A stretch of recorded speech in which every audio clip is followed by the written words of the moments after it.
Pangit, pangit. Pa kayo.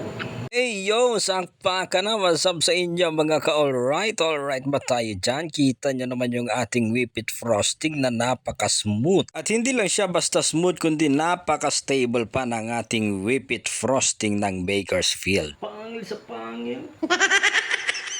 Tatawa ako dun sa mga pinagagawa ko kasi alam nyo kapag gumagawa ako ng mga cakes, ang pinapanood ko ay PSP o di kaya ay flip top. Siya hindi kayo relate dyan pero ito relate na relate kayo. Tingnan nyo naman yung whipped frosting natin. No? Napaka-smooth at napakakinis at napakaputi mga ka-alright. Woo! Pangil sa pangil daw ah. Isang transition.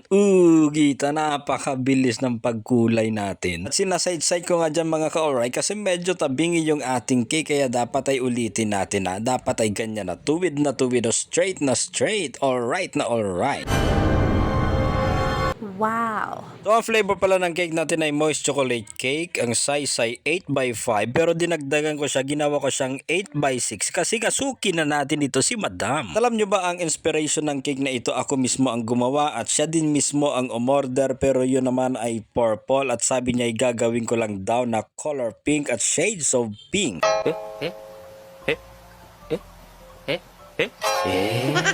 At nang matapos ko nga siyang designan ay ito na ilalagay na natin yung pinagawa kong topper. Napakaganda ng topper niya. Siya mismo ang pumili nito mga ka-alright. Siyempre hindi mawawala yung mga design na non-edible balls. Hindi nakakain niya na. Pwede yan na pang design lang sa ating mga cake. Ang mga client ko dyan na nanonood.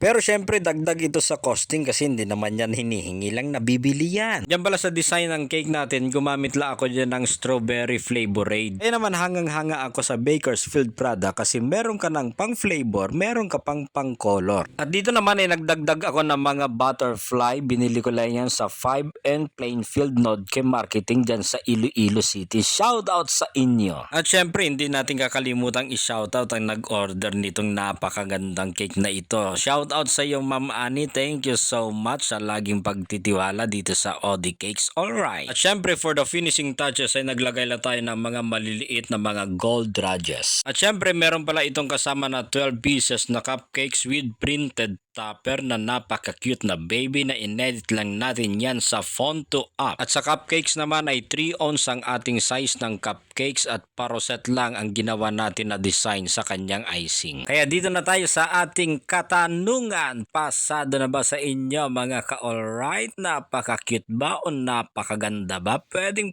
na ba yung ating whipped frosting? At syempre mahalagang paalala kung hindi ka pa naka-follow sa page ng Bakersfield ay puntahan mo na at i-click mo na ang follow button at i-follow mo na din si Odi Cakes. Alright ba tayo dyan? And that's all for today's video. Alright ba tayo dyan?